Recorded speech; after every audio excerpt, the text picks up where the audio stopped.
Diesel engine का आविष्कार 1890 के दशक में हुआ था। तब से डीजल इंजन बिजली उत्पादन और विभिन्न उद्योगों में उपयोग किए जाने वाले सबसे आम इंजनों में से एक बन गए हैं। डीजल जनरेटर, तकनीशियन या मैकेनिक इन शक्तिशाली इंजनों और जनरेटर सिस्टम पर काम करते हैं। 1870 के दशक में भाप इंजन कारखानों और परिवहन के लिए बिजली का प्राथमिक स्रोत थे। इस युग के दौरान ऊष्म प्रवैगिकी के एक छात्र रुडोल्फ डीजल ने एक अधिक कुशल इंजन बनाने की कोशिश की। उन्होंने एक ऐसे इंजन की कल्पना की जो मौजूदा तकनीकों की तुलना में गर्मी को अधिक प्रभावी ढंग से शक्ति में परिवर्तित कर सके।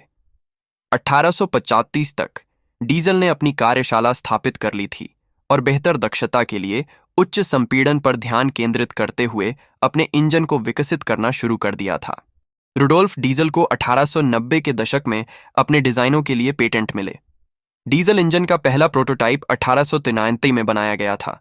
शुरुआती असफलताओं के बावजूद डीजल ने दृढ़ता बनाए रखी। 1897 तक उन्होंने एक महत्वपूर्ण उपलब्धि हासिल कर ली थी। 26.2% दक्षता वाला इंजन तैयार किया, जो उस समय के भाप इंजनों की तुलना में 1600.2% अधिक कुशल था। इंजन कैसे काम करता है?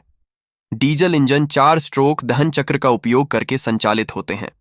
इनटेक स्ट्रोक: जब पिस्टन नीचे की ओर जाता है तो हवा इनटेक वाल्व के माध्यम से सिलेंडर में प्रवेश करती है। संपीड़न स्ट्रोक: पिस्टन ऊपर की ओर बढ़ते हैं, जिससे हवा संपीड़ित होती है।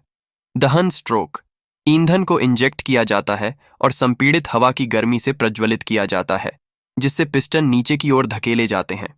निकास स्ट्रोक: पिस्टन पुनः ऊपर की ओर बढ़ते हैं तथा दहन के दौरान उत्पन्न निकास को बाहर धकेलते हैं। यह आंतरिक दहन प्रक्रिया डीजल इंजनों को भाप इंजनों की तुलना में अधिक कुशल बनाती है, जो इंजन सिलेंडर के बाहर ईंधन जलाते हैं। रुडोल्फ डीजल को छोटी उम्र से ही इंजीनियरिंग का शौक था। 14 साल की उम्र में उन्होंने इंजीनियर बनने की इच्छा जताई। मेरिट स्कॉलरशिप मिलने के बाद डीजल ने म्यूनिक के रॉयल बवेरियन पॉलिटेक्निक में पढ़ाई की। कार्ल वॉन लिंडे की देखरेख में डीजल ने बर्फ और प्रशीतन संयंत्र में व्यावहारिक अनुभव प्राप्त किया, जहां उन्होंने ईंधन दक्षता में रुचि विकसित की।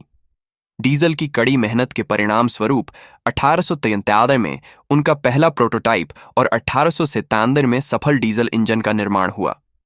आलोचना और पेटेंट विवादों का सामना करने के बावजूद डीजल का डिजाइन दूसरों की तुलना में अधिक कुशल और अनुकूलनीय साबित हुआ। पिछले कुछ वर्षों में अनेक नवाचारों ने डीजल इंजनों में सुधार किया है। टर्बोचार्जिंग: 1925 में अल्फ्रेड बुची ने टर्बोचार्जिंग को डीजल इंजन के साथ संयोजित किया, जिससे दक्षता 40% से अधिक बढ़ गई। ईंधन इंजेक्शन पंप: 1927 में रॉबर्ट बॉश द्वारा प्रस्तुत इन पंपों ने ईंधन की अर्थव्यवस्था और दक्षता में सुधार किया। यात्री वाहन: 1936 में मर्सिडीज बेंज ने डीजल इंजन वाला पहला यात्री वाहन लॉन्च किया। दुनिया में कई लोगों की मौत आज भी रहस्य बनी हुई है। इन मौतों का राज आज तक नहीं खुल पाया है। इन्हीं में डीजल इंजन बनाने वाले रुडोल्फ डीजल की मौत भी शामिल है। रुडोल्फ डीजल बेल्जियम से हार्विक, इंग्लैंड जा रहे थे, लेकिन वह ड्रेसडेन नाम के जहाज से अचानक लापता हो गए थे। उनके गायब होने करीब 11 दिन बाद अरब सागर में एक शव उतर आता मिला था।